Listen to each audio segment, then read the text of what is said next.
भ्यः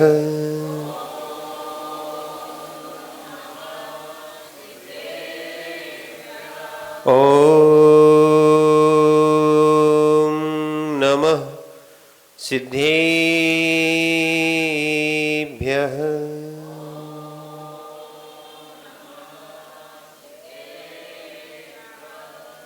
णम्मे दूणे वैद्यमाणं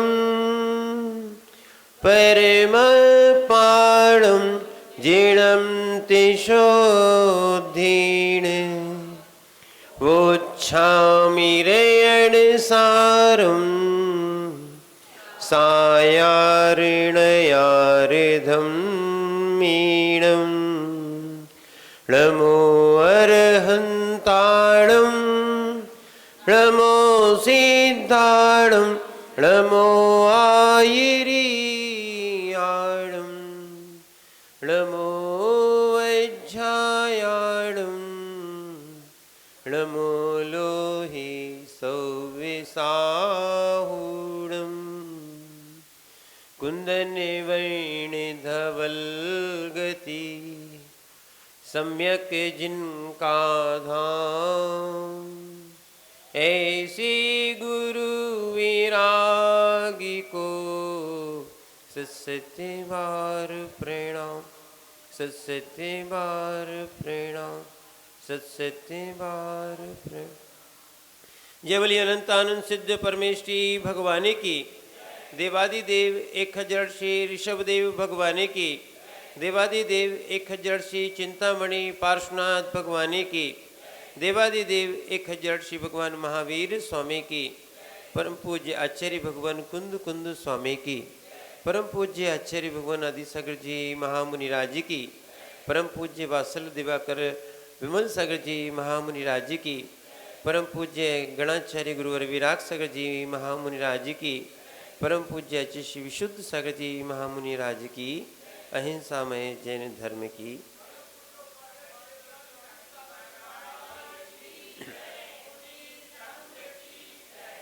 भो चेतन आत्माओं, हम सभी भगवान पार्श्वनाथ स्वामी की चरण सन्निधि में बैठे हैं और उन भगवान की देशना के माध्यम से हम जो आत्मा में कर्म लगे हुए हैं उससे स्वतंत्र होना चाहते हैं।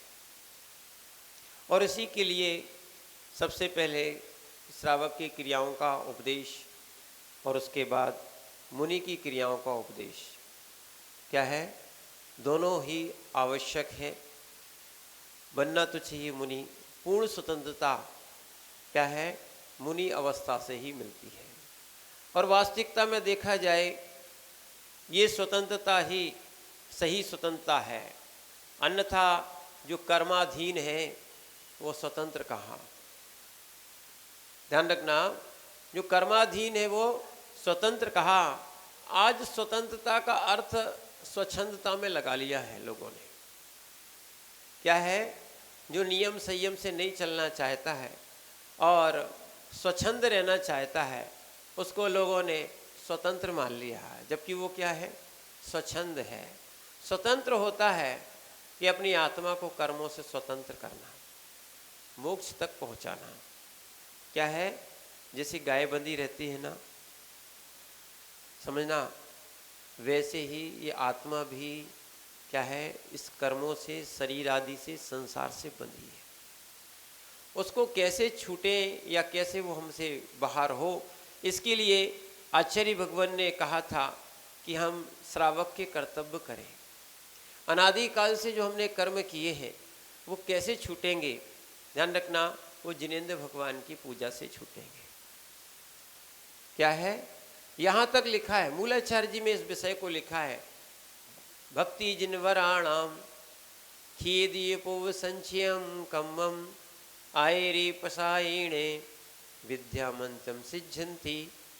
यानी पूर्व संचित कर्म कैसे क्षय हो।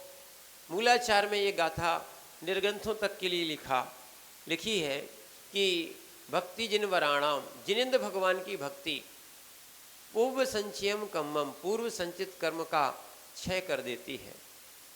समझ रहे ना आप बात को। जिनेंद्र भगवान की भक्ति क्या करती है, पूर्व संचित कर्म का क्षय कर देती है। वर्तमान में भी जो कर्म होते हैं उनको भी, और साथ में पूर्व संचित कर्म है उनको भी ये क्षय कर देती है।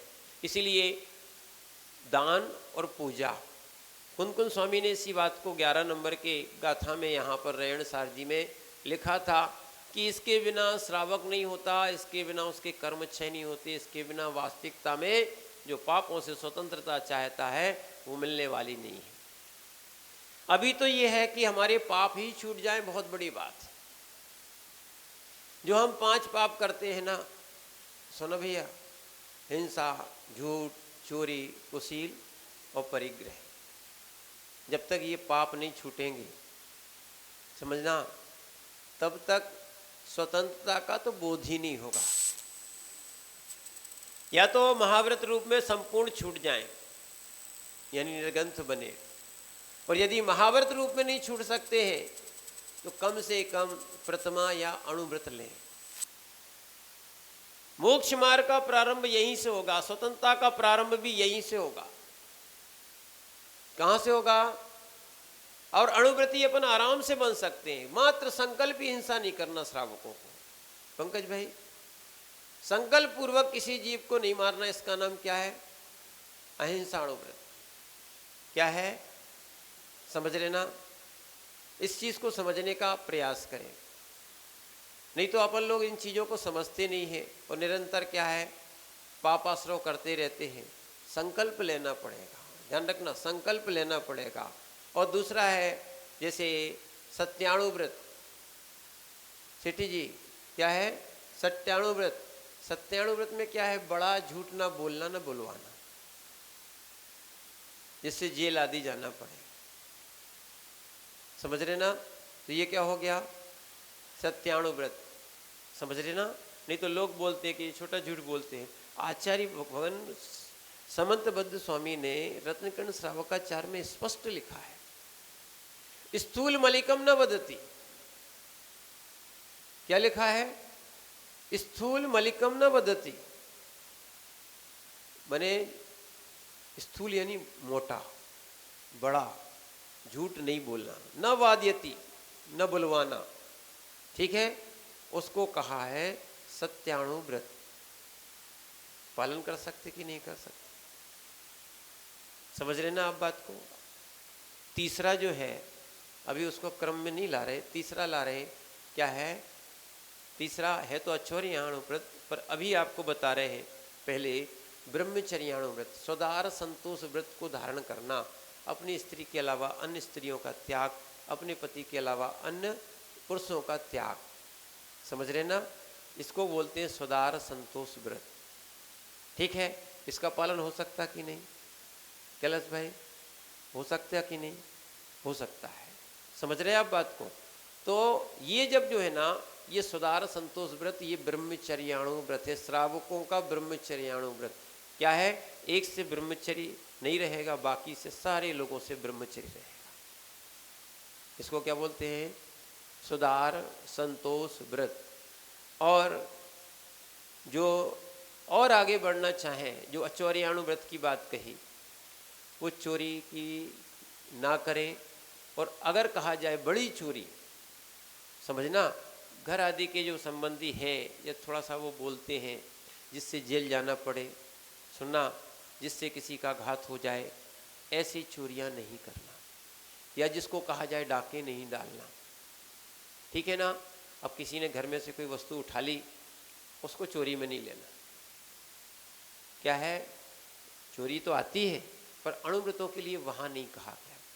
नहीं तो क्या होने लगा आजकल, सुनना अच्छे से, कोई छोटा सा व्रत लेता है और व्रत लेने के बाद उसको लोग महाव्रती जैसा देखते कि अब तुम झूठ बिल्कुल नहीं बोल सकते हो। अणुव्रती की बात बता रहे, ठीक है। महाव्रती तो नवकोटि से त्याग करता है, तो वो बोलता ही नहीं, ठीक है।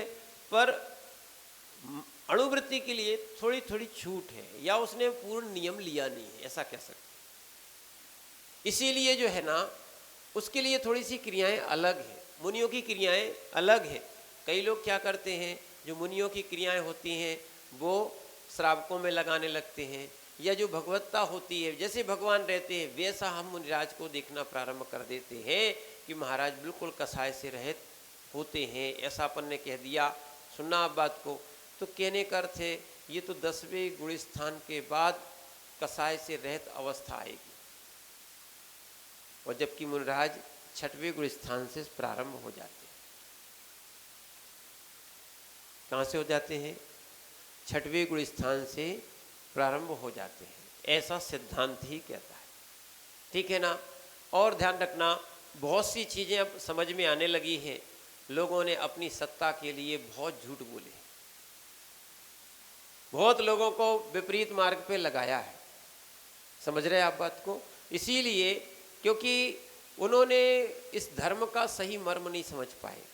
इसीलिए अब अपन को क्या करना है, इस अगर झूठ का भी त्याग करना है तो अपन बड़े झूठ का त्याग कर सकते हैं, वो आ जाएगा अणुव्रतों में।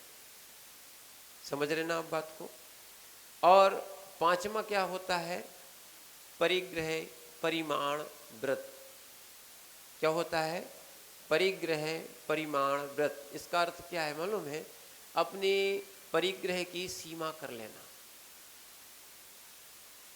जो जो मोक्ष मार्गी बनना चाहता है वो बैरागी होता है, वो बैरागी होता है तो अपने परिग्रह की सीमा करता है। समझ रहे हैं आप बात को? जितना है उसमें से भी कम करेगा और चलाने का प्रयास करेगा। और जब ऐसा होगा तो ध्यान रखना, वो वैराग्य पथ की ओर आगे बढ़ेगा, और जो अपने परिग्रह को बढ़ाता जाएगा, ठीक है, अंत तक छोड़ना नहीं चाहेगा, कैसे उनके व्रतों का पालन हो पाएगा। इसीलिए जिनको मोक्ष मार्ग प्राप्त करना है, देखो छूटना तो सबका है ही। परिग्रह छूटेगा कि नहीं छूटेगा? कोई ऐसा व्यक्ति है इस संसार में, तीर्थंकर तक की बात करें, ऐसा कोई व्यक्ति है जो वो अपने साथ अपना परिग्रह ले जाए? बताओ भैया, ले जाएगा क्या? संचालक भैया, क्या नाम? कांति भाई, परिग्रह कोई ले जाएगा क्या? क्या है? धर्म ले नहीं जाएगा, धर्म तो साथ जाता ही है, रहता ही है। ठीक है। और आत्मधर्म करके जाएगा या पंच परमेष्ठी की आराधना करके जाएगा, पुण्य पाप ही साथ में जाता, बाकी कुछ जाता क्या? जब नहीं जाता है तो क्यों ना क्यों अपन पहले से परिग्रह का प्रमाण बना लें। क्या है? 10 प्रकार का होता है। ठीक है। कि क्षेत्र वस्तु हिरण्य सुवर्ण धन दान दासी दास कुप प्रमाणातिक्रमा, इतने इन चीज़ों का अपन प्रमाण कर लेते, एक लिमिट कर लेते हैं। तो ध्यान रखना, यहीं से जीव मोक्ष मार्ग में प्रवेश करता है, और यही स्वतंत्र होने का क्या है? तरीका है। राग जैसे जैसे कम होता जाएगा, स्वतंत्रता बढ़ती जाएगी। समझ रहे आप बात को? राग जैसे जैसे कम होता जाएगा, स्वतंत्रता क्या होगी? बढ़ती जाएगी। और राग जैसे जैसे बढ़ेगा, दुख भी बढ़ेगा, संसार भी बढ़ेगा। इसीलिए आचार्य महाराज कह रहे हैं, और पंचम काल की ओर एक विडंबना है। ध्यान रखना, आचार्य महाराज बोल रहे पंचम काल में लोग सोच रहे हैं कि आगे चल के हमारी और विशुद्धि बढ़ेगी, और विशुद्धि बढ़ेगी, समय आएगा। आचार्य महाराज कह रहे पंचम काल जैसे जैसे बढ़ता जाएगा, विशुद्धियों का ह्रास होता जाएगा। क्या होता जाएगा? देखो, आयु कम होने लगी। समझ रहे आप बात को? पहले के लोग जो है ना, पल्लों में आयु वाले थे। अगर इसी भरत क्षेत्र की बात कहें तो जो भोगभूमिया जीव थे, उनकी आयु क्या थी? पल्ले में थी। से ना फिर कम होती होती आई। फिर कहाँ? ऋषभदेव स्वामी की आयु मालूम कितनी थी? 84 लाख वर्ष पूर्व। कितनी थी? 84 लाख वर्ष पूर्व की आयु थी। मालूम है एक पूर्व कितने का होता है?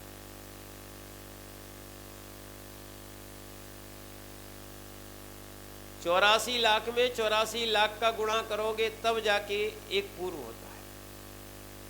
ऐसे विचार कर लेना, 84 लाख फिर वर्ष पूर्व की आयु किसकी थी? भगवान ऋषभदेव की थी। इतनी बड़ी आयु थी। क्या है? 1000 वर्ष तो उन्होंने मात्र क्या है साधना की, उसके बाद उनको केवल ज्ञान।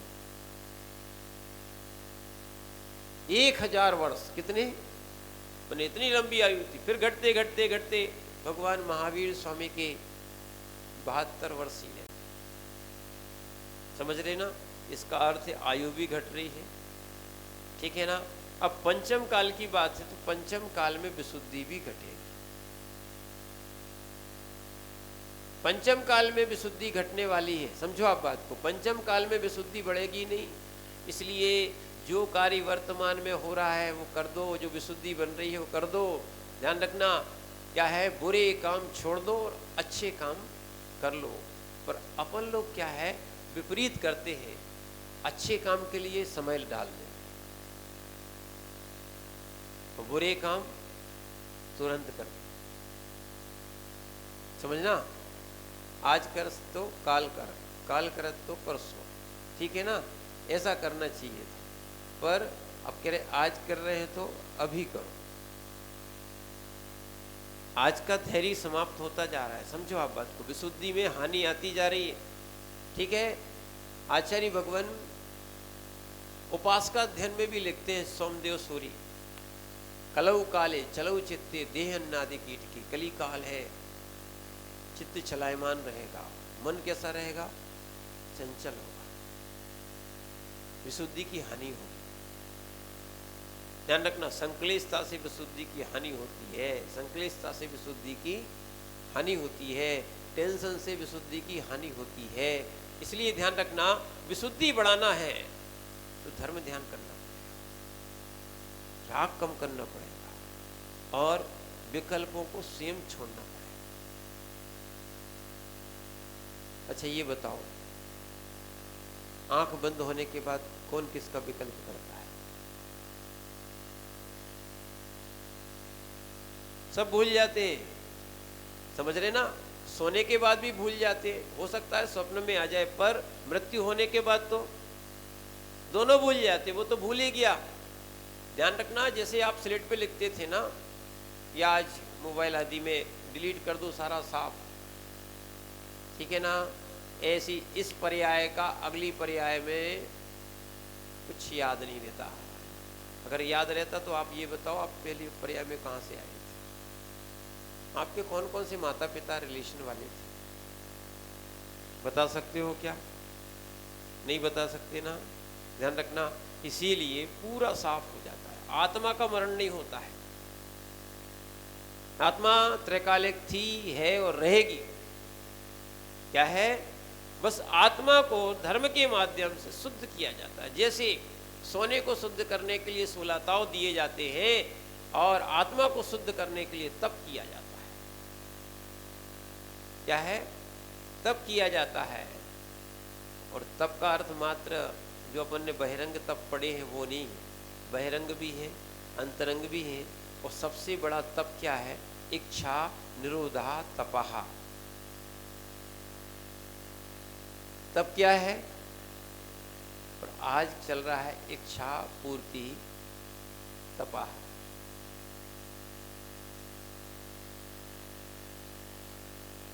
समझ रहे हैं आप बात को, क्या चल रहा है? ये तप नहीं कहलाए, ये कुतप है, ये कर्म के आश्रव का कारण, समझना। इसीलिए समता होना चाहिए। यहाँ पर आचार्य महाराज के विशुद्धि बढ़ना चाहिए। अगर विशुद्धि बढ़ती है तो मोक्ष मार्ग अच्छा है, और विशुद्धि नहीं बढ़ती है तो मोक्ष मार्ग अच्छा, क्योंकि विशुद्धि से ही आचार्य समंतबद्ध स्वामी ने आत्ममीमांसा एक या देवागम स्त्रोत में लिखा है कि विशुद्धि से पुण्य का आश्रय होता है और संक्लेशता से पाप का आश्रय। समझ रहे हैं आप क्या लिखा है? विशुद्धि से पुण्य का आश्रय होता है और संक्लेशता से पाप का आश्रय होता है। इसीलिए ध्यान रखना, जीवन में विशुद्धि बढ़ाने वाले काम करना। बहुत से निमित्त मिलेंगे, आपको भी मिलते, हमको भी मिलते, बहुत से निमित्त मिलेंगे संक्लेशता के। संक्लेशता के कारणों को इग्नोर करना पड़ेगा, छोड़ना पड़ेगा, हटाना पड़ेगा। समझ रहे हैं आप बात को? और जैसे ही संक्लेशता के कारणों को हम हटाएंगे, सुन लो, वैसे ही जैसे हमारे अंदर विशुद्धि बढ़ेगी, हमारा मोक्ष मार्ग प्रशस्त होगा। उसी से गुण स्थान बढ़ता है। जब गुण बनेंगे तभी तो गुण स्थान बढ़ेगा। गुण तो नीचे की ओर जा रहे हैं, समझ रहे? कसाय बढ़ती जा रही है, लोग सोच रहे हैं गुण स्थान बढ़ेगा। कैसे बढ़ेगा? अरे जिनके अंदर अनंत अनुबंधी जो है ना नहीं छूट रही है, वो सम्यक दृष्टि भी नहीं बन सकती। अनादि के संस्कार है अपने, क्या है वो? पंचम काल में तो बिल्कुल पक्का है, सील लगी है। जो भी पंचम काल में जन्मा है मिथ्या सहित आया है, चाहे पुरुष हो चाहे स्त्री हो। और स्त्री पर्याय की तो बिल्कुल नियतता है कि सम्यक के साथ स्त्री पर्याय मिलती ही नहीं। इसलिए सबसे अच्छा है, विशुद्धि बढ़ाना है तो सबसे पहले कसायों को संभालना। क्या है? अनंतानुबंधी किसी से कसाय नहीं करना, न क्रोध, न मान, न माया, न लोभ। और आज क्या है, अपन सब कुछ कर लेते हैं, यहां तक कि रोटी का भी त्याग कर लेते हैं, भोजन का भी त्याग कर लेते हैं, बहुत सारी वस्तुओं का त्याग कर लेते हैं। सबसे बड़ी वस्तु होती है क्या? कसाय, उसका त्याग नहीं। क्या है, कई लोग बोलते हैं कि महाराज क्या है, मर जाएंगे पर झुकेंगे, कट जाएंगे टूट जाएंगे पर झुकेंगे। ऐसा ध्यान रखना, थोड़ा सा परिवर्तन। क्या है, ये मान जो है ना मानने नहीं देता, मान जाए तो मान जाए। क्या बोल रहे? मान जाए तो मान जाए, पर व्यक्ति क्या है, भगवान की बात नहीं मानता है, कसायों की बात।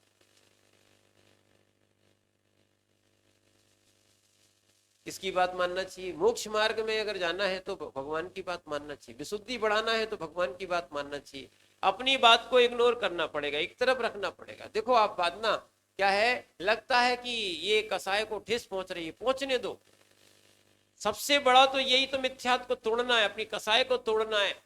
क्या है, जब साधु जो है ना इतने बड़े बड़े तप को सहन कर देते हैं, अपने स्वयं के बाल अपने हाथों से उखाड़ के अलग कर देते हैं, ध्यान रखना, नंगे पैर चलते, जब सब कुछ सहन कर लिया और अगर बातें सहन नहीं की, कसाय सहन नहीं की, तो कैसे गुण स्थान बढ़ेगा? और जब तक गुण स्थान नहीं बढ़ने वाला है या सम्यक तो नहीं आएगा, विशुद्धि आने वाली नहीं।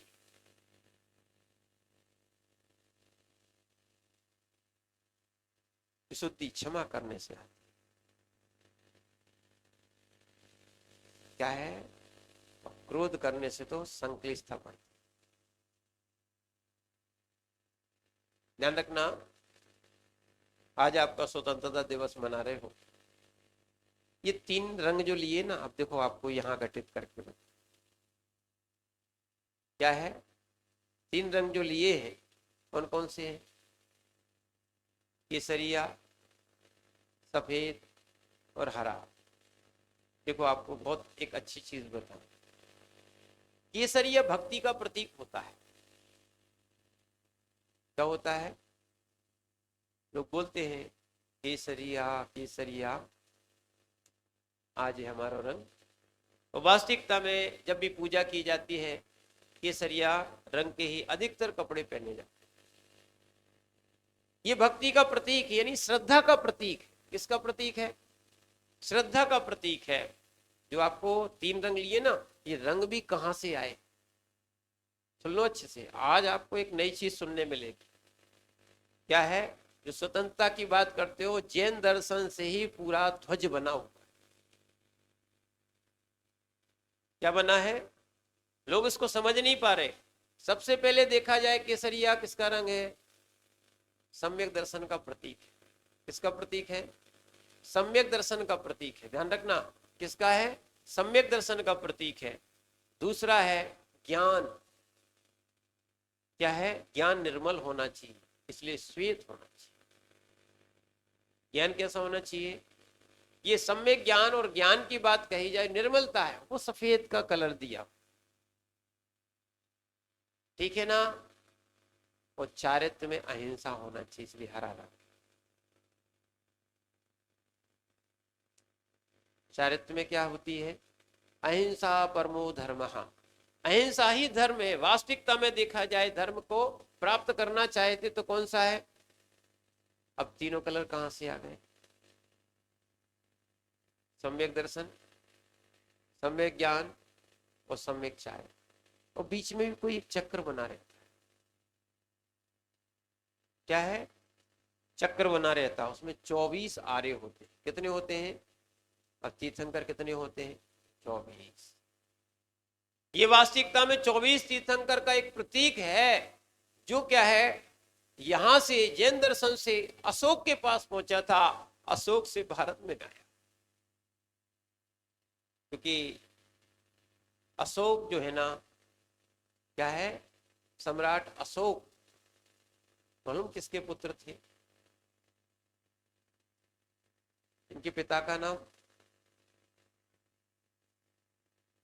बिंबिसार कौन थे?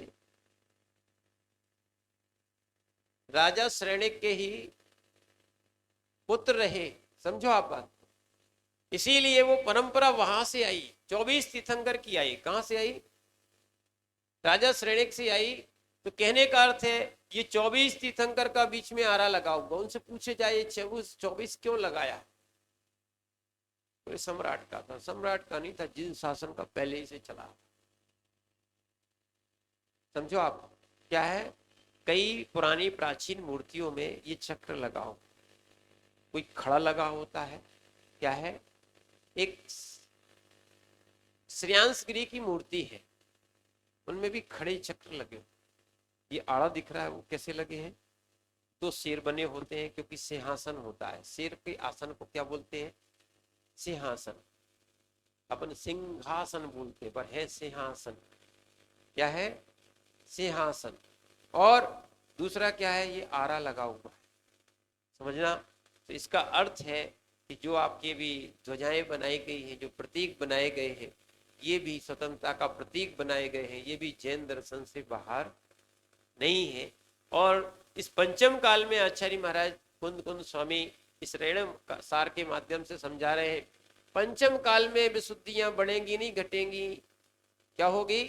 इसीलिए वर्तमान में जितना अच्छा आप करके जाओगे, क्या है, विशुद्धि के काम करते जाओ। हो सकता है कर्म वसात आपके अंदर संक्लेशता के या अन्य प्रकार के कारण बने, पर अपन को क्या करना है? विशुद्धि बढ़ाना है। क्या बढ़ाना है? विशुद्धि के निमित्त बढ़ाना है। आएंगे तो संक्लेशता की भी निमित्त, पर उनको अपन को हटाना है, समता बढ़ाना है। क्या करना है?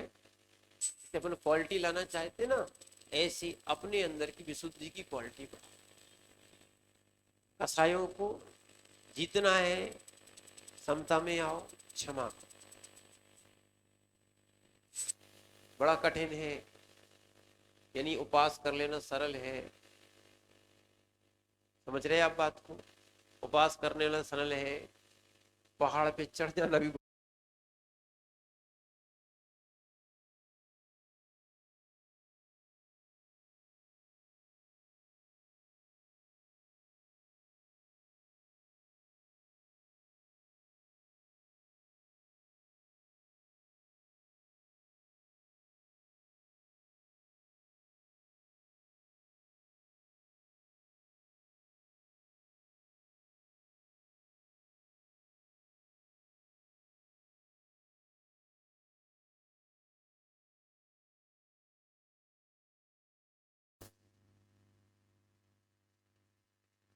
क्या है? अगर कसाय को नहीं मिटा पाए तो वास्तविकता में मोक्ष मार्ग ही नहीं बन पाओगे। सबसे पहले तो विशुद्धि नहीं आ पाए।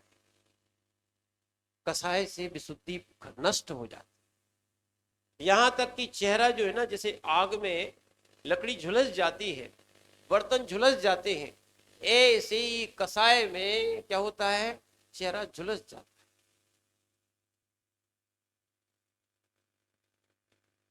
क्या है? कसाय में चेहरा क्या होता है? झुलस जाता है। समझ रहे हैं आप बात को? इसीलिए एक बिल्कुल ध्यान रखना, अपन को विशुद्धि बढ़ाओगे, आनंद की अनुभूति हो। ये तो सब कुछ होने के बाद भी विशुद्धियां नहीं बन पाती। और पंचम काल भी ऐसा है, सुनना भैया, पंचम काल का नाम मालूम है कौन सा है?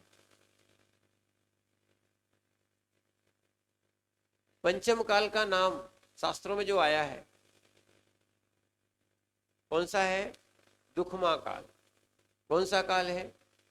पक्का है ना? पंचम काल का नाम क्या है? दुखमा काल। अब विचार करना, लोग दुखमा काल में सुख चाहते, नामी काल का क्या है? दुखमा काल। क्या मिलने वाला है? दुख मिलेगा, सुख कहां से मिल सकता? समझ रहे ना आप बात को? इसीलिए आचार्य भगवान यहां पर समझाते हैं कि पंचम काल में विशुद्धि की हानि होगी। 38 नंबर की गाथा पढ़ना है। क्या लिखा? 38 नंबर की गाथा में आचार्य महाराज लिखते हैं, सम विसोही तब गुण, सम विसोही तब गुण, चरित चारित्र सन् चारित्र सन्नाण दान परिहीणम,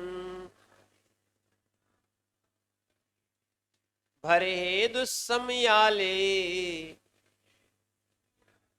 मणुयाणम जाय देणीदम। पढ़िए।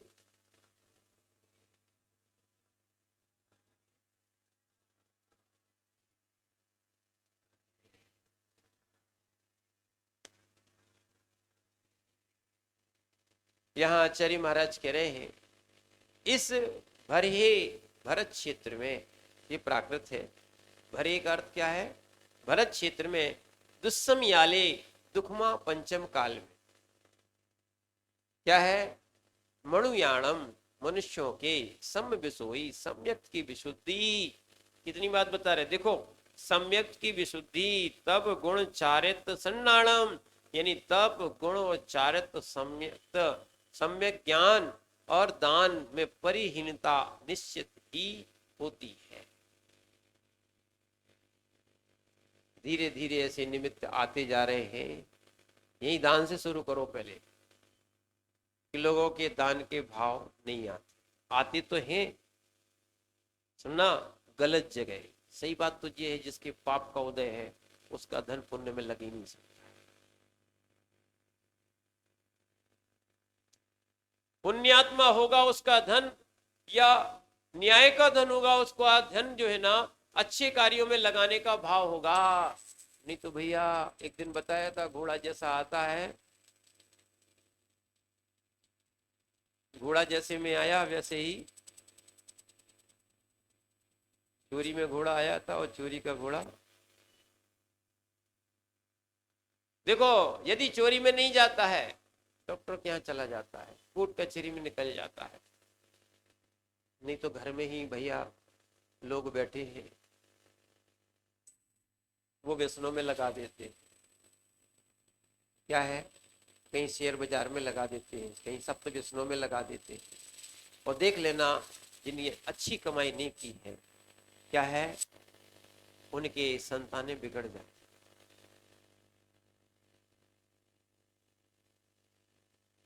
एक आधा अपवाद छोड़ देना, बाकी आपको ये दिख क्या है, भंडारे कर देंगे और जगह माने जानवरों को खिला लेंगे, दया दृष्टि ये वाली कर लेंगे, पर ध्यान रखना, अन्य जगह अच्छी जगह आहार देने के तक भाव नहीं है।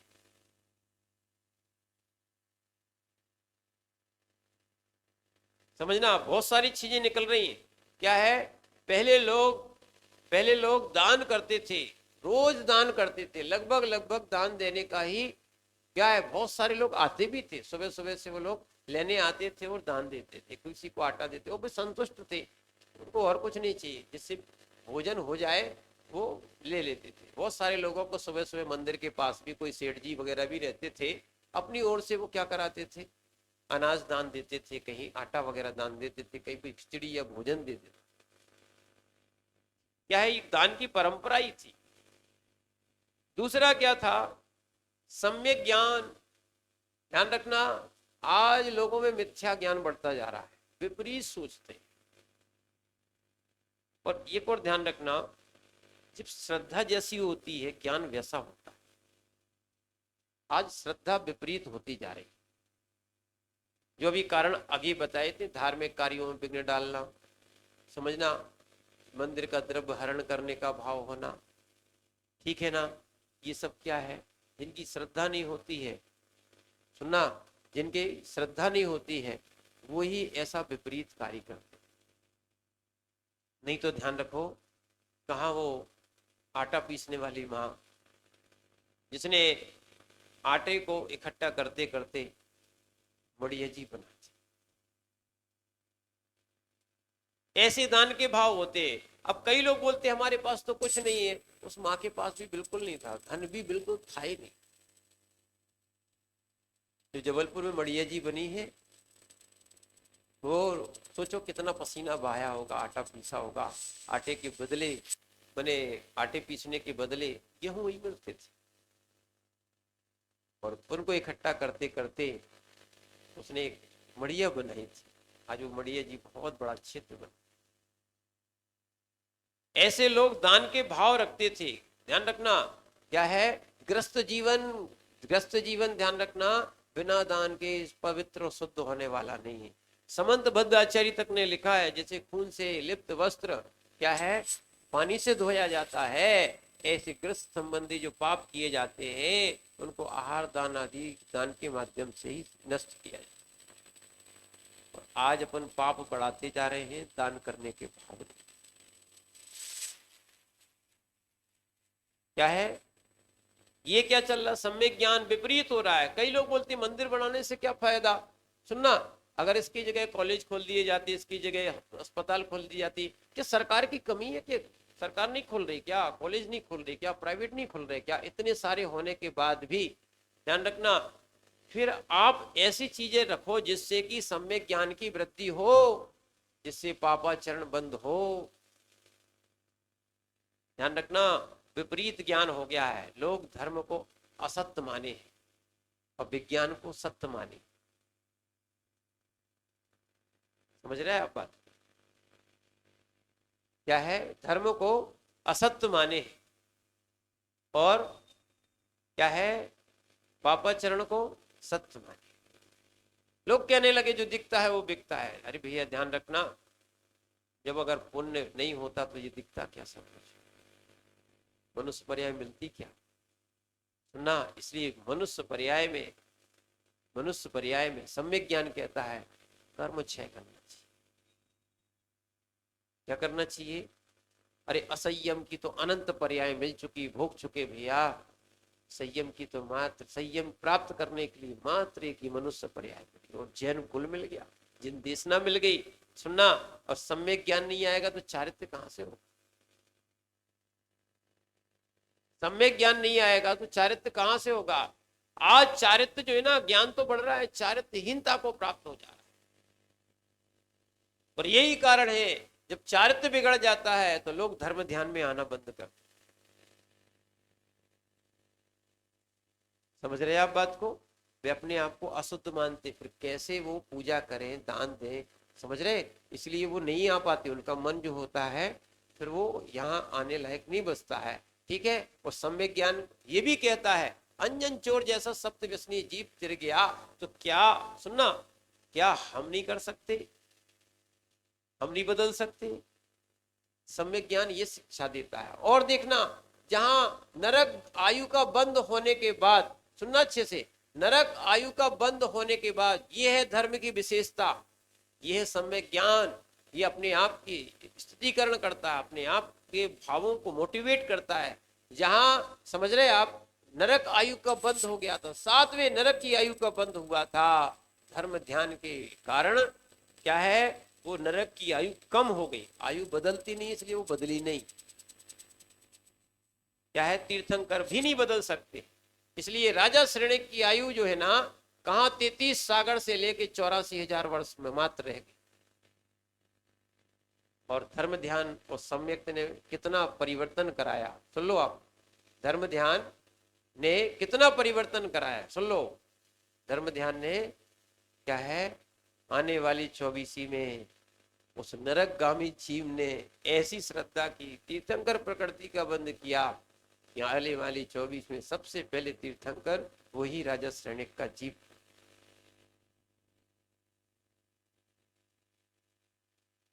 समझ रहे ना? इसीलिए सम्यक ज्ञान होगा तो सही रास्ता बताएगा। पाप किससे नहीं हुआ? अगर पाप नहीं होता तो अपन संसार में रहते क्या?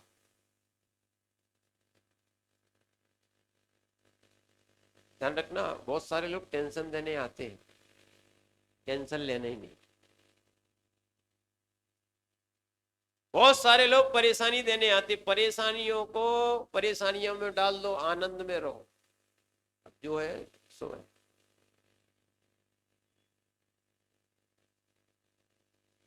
समझ रहे हैं आप बात को? वीरेंद्र भाई आगे, अब जल्दी आना भैया, समय कम बचा है। क्या है? आयु कम है, ठीक है ना? इसीलिए ये सम्यक ज्ञान नहीं छोड़ना, जगत की चीजें छोड़ देना। देखो हम लोगों ने सम्यक ज्ञान और सम्यक चारित्र के चक्कर में संसार छोड़ दिया। लोगों को तो थोड़ा समय नहीं छोड़ सकते, थोड़ी सी भोजन नहीं छोड़ सकते। अरे देखो तो कैसा कैसा मिथ्या ज्ञान है भैया, लोग अभक्ष नहीं छोड़ सकते। नाम क्या है उसका? कैसे विशुद्धि बढ़ेगी? अब सोचो।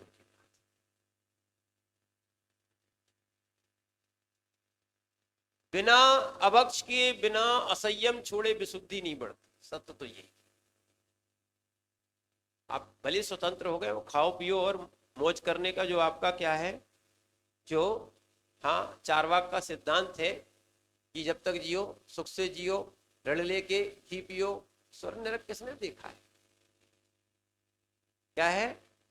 आज लोग जो है ना मस्ती से जियो, खाओ पियो, मौज करो। ये सब ध्यान रखना, ये स्वच्छंदी लोग हैं और पाप से डरने वाले नहीं, इनकी दुर्गतियां होंगी। अच्छे समझना, ये विशुद्धि, विशुद्धि ध्यान रखना, ये विशुद्धि बढ़ाने वाले नहीं है, ये आपको संक्लिष्टता ही देंगे। बहुत सारे लोग देखो ना, स्वतंत्रता से कहीं लव मैरिज कर लेते, कहीं कुछ कर लेते हैं, आगे चल के देखो इनकी हालत क्या होती।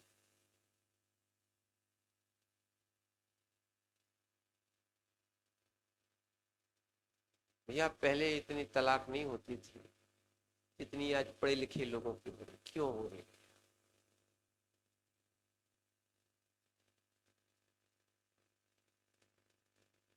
जिनका व्यवहार, शायद तो व्यवहार ज्ञान ही सही नहीं हो पा रहा, आगे कैसे शांति मिलेगी? जब इस भाव में शांति नहीं है, आगे क्या शांति?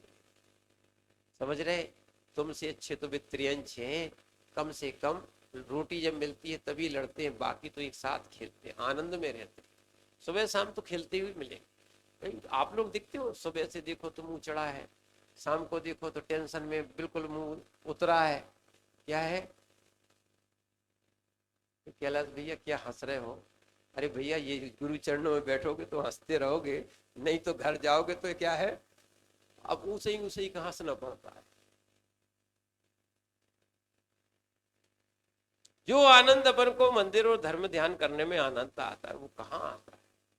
क्यों ऐसे संकलेशता के स्थान में बैठे हो आप लोग? विशुद्धि पढ़ाओ, यहाँ आओ।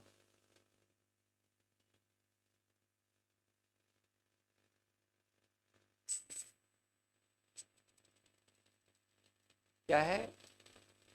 विशुद्धि बढ़ाओ भाई, विशुद्धि बढ़ाओ। विशुद्धि नहीं बढ़ेगी, आनंद नहीं। चिराग कहाँ घूम रहे बेटा? विशुद्धि बढ़ाओ। क्या है? क्या है? जब तक सही ज्ञान नहीं पहुंचेगा विशुद्धि बढ़ेगी नहीं। आ जाओ, बैठ जाओ, बैठ जाओ। कहने का अर्थ ये है कि जब तक इन चीजों को अपन ध्यान नहीं रखेंगे, देखो समझना बहुत आवश्यक है। भैया जो सुन रहे हैं वे कर नहीं पाएंगे क्योंकि वो उनका मोह तीव्र है। लो, जिनके पास मौका है उनको जरूर सुनना चाहिए। क्या है? पंचम काल में, हम नहीं बोल रहे, आचार्य भगवान कुंद कुंद स्वामी ने इस रेण सारजी में लिखा है, पंचम काल में देखो सम्यक की विशुद्धि, अच्छे समझना, सम्यक की विशुद्धि, तब गुण चारित्र सम्यक ज्ञान दान, इन सब में हीनता आएगी। धन्य वो आचार्य भगवान कुंद कुंद स्वामी वे जानते थे और लिख गए। क्या है, अब विशुद्धि बढ़ने वाली नहीं है। नए नए प्रकार के पंथ बढ़ जाएंगे, नए नए प्रकार के संगठन बढ़ेंगे। सुनना, ये सब चीजें बढ़ती जाएंगी, संक्लिष्टता बढ़ती जाएगी, एकता खत्म होती जाएगी। क्या है, फिर एकता जब खत्म हो जाएगी, फिर एकत्व विभक्त आत्मा की बात ज्ञायक में प्रवेश करने की बात मात्र ग्रंथों तक में ही सीमित रहती है। इसलिए ध्यान रखो, विशुद्धि बढ़ाओ। क्या बढ़ाओ? विशुद्धि बढ़ाओ। और ऐसे विशुद्धियों की जहां जहां कारण मिलते, निमित्त मिलते हैं, यानी देव साध गुरु के चरणों को छोड़ के जाओ नहीं। और अन्यथा घर में भी रहते हो तो चिंतन बना दे। जैसे सुनो, जैसे नाटक में लोग रहते ना, सुनो, नाटक के राम और सही के राम एक से थे ना? क्या है, नाटक के राम और सही के राम, देखना आप, समझना। नाटक के राम बस जहां मंच पे होते हैं तब तक वो क्या है, राम रावण का युद्ध चलता है। और यदि उस मंच के बाहर देखोगे तो भी एक साथ दोनों पान खा रहे को बैठे। समझ रहे ना आप बात को? ऐसे ही अपना भी मनुष्य जीवन जो मिला हुआ है अपन को, इस जीव को, है ना, या इस आत्मा को, क्या है, मनुष्य जीवन मिला हुआ है। ये सब एक नाटक चल रहा है। कोई मम्मी बना है, कोई पापा बना है, कोई चाचा बना है, कोई ताऊ बना है। ठीक है, अपने स्वरूप को लोग भूल गए कि मैं कौन हूं, इनमें पड़े हैं और इनके कारण पाप आश्रम कर रहे हैं, विशुद्धि मैंने संकलिष्टता बढ़ा रहे हैं। देखो भैया, पार्श्वनाथ भगवान के पास, सुनो, एक कमट था। कितना था? जब एक कमट, विचार करना, एक कमट 10 भाव तक परेशान कर सकता है। इतने सारे लोगों से बैर बना लोगे, ये कमट बन जाएंगे तो कितने भाव तक परेशान। इन कसायों के कारण क्या कर रहे हैं, संकलिष्टता के कारण अपन कितने कमट बढ़ाते जा।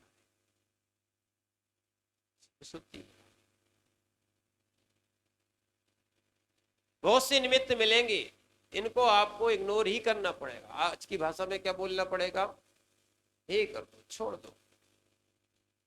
आप भी बिल्कुल, क्या है, मतलब की बात सुनते हो। अच्छा ये बताओ, कोई कभी, पंकज भैया दुकान है कि नहीं? नहीं। अच्छा, दुकान तुम्हारी है सेठी जी? ठीक है। कैलाश भैया तुम्हारी दुकान है? हाँ, उनकी तो है। ठीक है ना? अच्छा ये बताओ, आप लोग ग्राहक की बात का बुरा मानते हो कि नहीं? क्यों, वो कौन सी? ये देखना, आप सब जानते हैं, ग्राहक की बात का बुरा मानते हो कि नहीं? नहीं मानते ना? पक्का है ना? अच्छा ये और बताओ, अपने विवाह तो हो ही गया है, अब जिनका नहीं हुआ तो सुन लो। क्यों भैया, विवाह हुआ कि नहीं हुआ? वीरेंद्र भाई, अरे बोलो ना। हाँ, तुम तो ऐसे कह रहे जैसे नहीं है। हम सोच रहे थे राखी बांधोगे, तुमने बांधी ही नहीं। वीरेंद्र भाई, विवाह हो गया कि नहीं हो गया? हो गया ना? अच्छा ये बताओ, देवी जी अगर कुछ बोलती है तो बुरा मानते हो क्या? बोलो ना, ध्यान रखना। जब ग्राहक का बुरा नहीं लगता है, जब अपने घर वालों को बुरा नहीं लगता है, तो ऐसे दूसरों का बुरा ना लगे तो समता बना जाए। और औरों की तो हम ऐसी कसाई बांध के बैठ जाते कि जन्म जन्म तक नहीं भूलते। बहुत मतलबी हैं, जिनकी बात हमें ग्रहण करना चाहते हैं वही हम ग्रहण करते हैं। दूसरे की बात जिसकी अपन को थोड़ी सी बुरी लगती है ना, फिर देखो इतनी बुरी लगती है। यहां तक ध्यान रखना, नाती पोते हैं कि नहीं है? उनने 1 नंबर 2 नंबर करी थी। क्या है, ये माताएं ध्यान रखना, बच्चों का मल भी उठाती कि नहीं उठाती? क्या है, राख की परिणति। वाह, बच्चों के मल को उठाने में गिलानी भी नहीं है और बुरा भी नहीं लग रहा। किसी के यहाँ थोड़ा सा गिलास उठा दो, अच्छा हमसे बोल दिया, नौकर है क्या?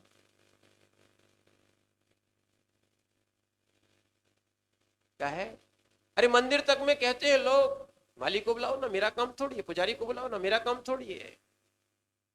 यानी तू थोड़े से सेवक तुम ही बन जाओ भगवान के, कि भगवान बन के आओगे तुम।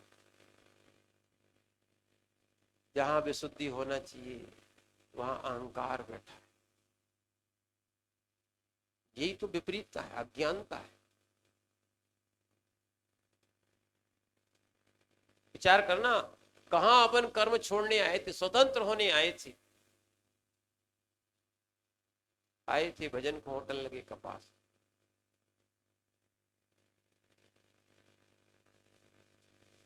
सुनो ज्ञानियों सुनो, आए थे भजन करने और राग देश की कपास में फंस गए। यथार्थ बात बने ना, हम लोगों को भी यही लगता है कि हम लोगों ने जो दीक्षा ली थी ना, वो बहुत देर में ली। जो दीक्षार्थी होते, जो विशुद्धि बढ़ाना चाहते, जो कर्म क्षय करना चाहते, तुरंत लेना चाहिए। 8 वर्ष अंतर मुहूर्त के बाद जो है ना योग्यता आ जाती संयम की। देखो 8 वर्ष अंतर मुहूर्त के बाद सम्यक की योग्यता आती है, और 1 अंतर मुहूर्त और मिला लो उसमें, ठीक है ना, तो फिर वो दीक्षा की योग्यता आ जाती है। कुछ कुछ ऐसे भी केवली हैं, हुए हैं, होंगे भी, जो 8 वर्ष अंतर मुहूर्त में दीक्षा ली और उनको केवल क्या है। सुनो, आचार्य भगवान कुंद कुंद स्वामी, जिन्होंने इतने सारे ग्रंथ लिखे, 11 वर्ष की उम्र में दीक्षा ली। आचार्य भगवान जयसेन स्वामी, जिन्होंने महापुराण लिखा है, क्या है, 9 वर्ष की आयु में दीक्षा ली थी। क्या विशुद्धि थी, समझ रहे आप बात को। इसीलिए जो है विशुद्धि बढ़ाने वाले कार्य करो, विशुद्धि बढ़ाने वाले कार्य करो। जैसे मल से कीचड़ से दूर रहते हैं, ऐसे ध्यान रखना, समझे आप बात को। मल से कीचड़ से दूर रहते हैं, या कोई व्यक्ति सोले का वस्त्र पहन लेता है तो क्या करता है, क्या करता भैया, क्या करता है, सबसे बच के चलता कि नहीं, है ना। ऐसे ज्ञानियों, तुम्हें ये तो मालूम है कि सोले के वस्त्र पहनने के बाद सबसे बच के चलना चाहिए। ऐसे धर्म ध्यान और विशुद्धि के लिए सबसे सब खोटे निमित्तों से बच के चलना।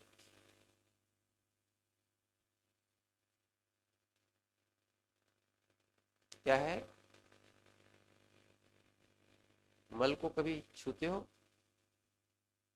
समझ रहे, छूते हो क्या, गंदगी को छूते हो क्या, कसायों को और पापों को क्यों छूते हो, ये ज्ञान क्यों नहीं हो रहा। और काल के भरोसे नहीं रहना कि हाँ चतुर्थ काल आएगा सब मोक्ष चले जाएंगे, या चतुर्थ काल आएगा, या हम विदेश क्षेत्र जाएंगे सब मोक्ष चले जाएंगे। विदेश क्षेत्र में भी ये त्रियंश मिथ्या दृष्टि, ऐसा नहीं है कि सभी मोक्ष जाते।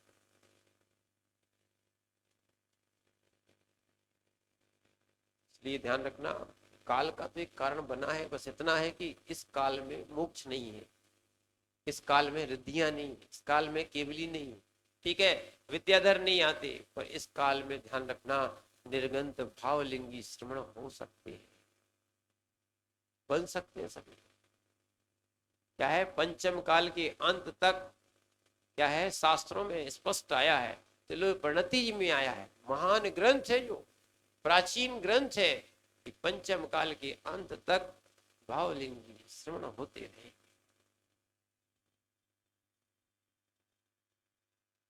क्या है, अब धीरे धीरे समझो आप बात को।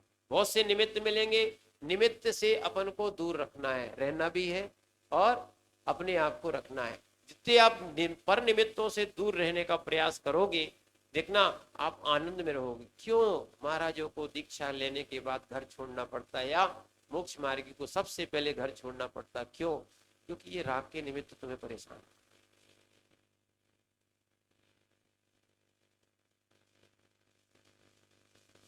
विशुद्धि नष्ट कर।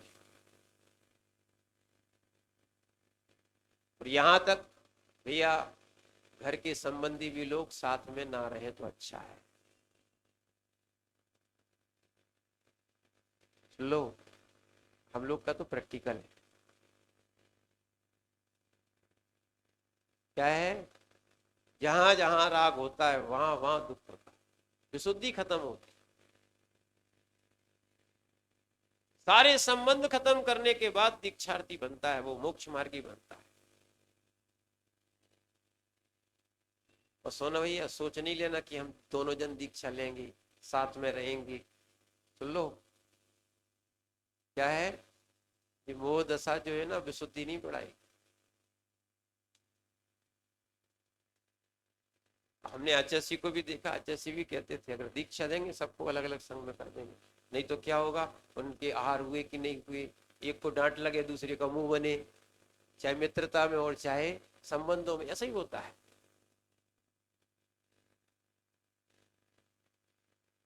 क्या है, हमने आपको एक उदाहरण सुनाया था आचार्य भगवान सरमती सागर जी का। एक की माँ की समाधि हो रही, ठीक है, माने माता जी थी, वो तो संग में ही थी, और उनके बेटे थे, उनकी समाधि हो रही थी। वे आए, आचार्य सरमती सागर जी महाराज जैसे ही आए, उन्होंने आचार्य को नमोस्तु किया, उन्होंने कहा अंडावत आ गए, अपनी माँ की समाधि बिगाड़े। जी बहुत बुरा लगता तुरंत सुनते, भी सोचिए यार, सबके सामने बोल दिया आचार्य, हम लोग बैठे थे, पूरा संग बैठा था। फिर क्या देखा, बात सही थी, वो माँ बहुत अच्छी तपस्या कर रही थी, 16 कारण के 16 उपवास किए थे। क्या किए थे? घर के लोग आ गए, सो घर की बात वापस गई। दिन भर तो आचार्य या कोई साधु बैठेगा नहीं, बैठे तो घर की बातें तो करनी। जहां घर की बातें करी, ध्यान रखना, राग द्वेष की बातें हुई, विशुद्धि नष्ट हो गई। यहां तक लिखा है कि निर्ग्रंथ योगियों को विशुद्धि बढ़ाने के लिए लौकिक संगति नहीं करना चाहिए। आज थोड़ा सा प्रश्न उल्टा हो गया है, जो लौकिक होता है उसको बहुत अच्छा माना जाता है, जो आध्यात्मिक होता है उसको लोग बुरा मानते हैं। ज्ञानियों, इन संयमियों के पास विशुद्धि बढ़ाने के लिए आओ, संयम लेने के लिए आओ, है ना, आत्मरंजन के लिए आओ। इन संयमियों के पास मनोरंजन के लिए मत आओ। मनोरंजन तो मोबाइल और टीवी में होता है। राग समझ रहे ना, क्या है, किसमें होता है? नहीं तो जो काम ग्रस्त करे वही काम मुरिराज करे, विशुद्धि बढ़ेगी क्या? समझ रहे ना? इसीलिए अब अपन वो काम करें, पंचम काल में भले जन्मे, पर वो काम करें जिससे हमारे अंदर की विशुद्धि बढ़े। देखो आप ध्यान रखें, संक्लेशता ना बढ़े, क्या बढ़े ना। जिनके पास कुछ नहीं है वे सुखी हैं, जिनके पास सब कुछ है वे दुखी है।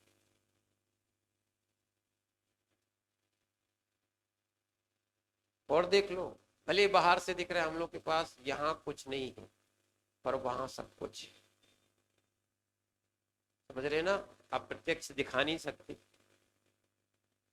यहाँ कुछ नहीं है पर वहां सब कुछ है, और जो पूर्व में तुम्हें मिला है अभी वर्तमान में सब कुछ है। कर लो पाप, कुछ नहीं मिलने वाला। इसलिए हमने एक बार राजा अरिदमन की कहानी सुनाई थी। सब कुछ था, विद्याधर थे, क्या है, बहुत शक्तियां थी, परिवार था, राज्य था, कुटुंब था, पुत्र थे, सब कुछ था। अगली पर्याय में पाप का परिणाम क्या हुआ? अपने ही मल में कीड़ा बन गया।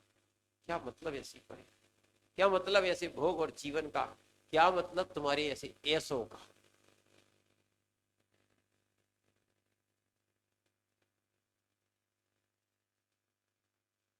क्या है?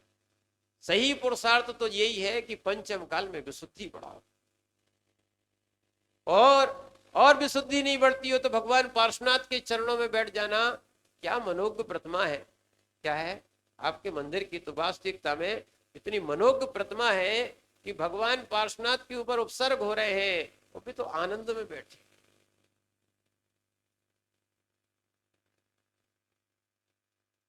उपसर्ग में केवल ज्ञान हो, उपसर्ग में तो कसाय बढ़ना चाहिए, नहीं, कसाय को जीतता है वही भगवान को।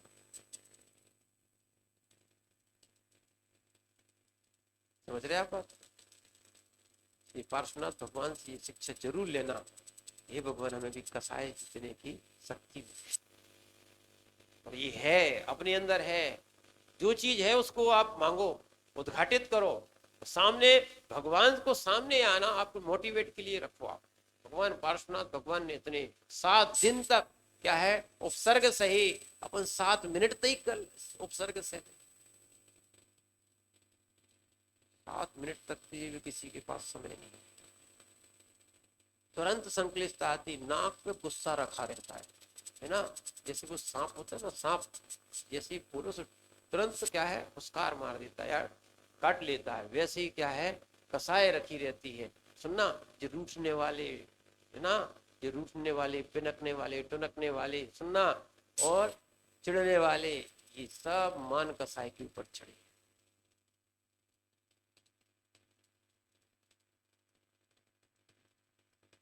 बहुत सारे लोग बोलते वर्तमान में हो गया, हमें टोका टोकी नहीं है पसंद, क्या नहीं है, हमसे कुछ बोलना नहीं, ये कसाई तेरे अंदर बहुत मान भरा है, विशुद्धि है ही नहीं, ये कर रहे हैं पंचम काल में। इसलिए पहले के लोग क्या है कम खाते थे और गम खाते थे, ठीक है ना, आज के लोग ज्यादा भी खाते हैं तो गम तो खाते ही नहीं,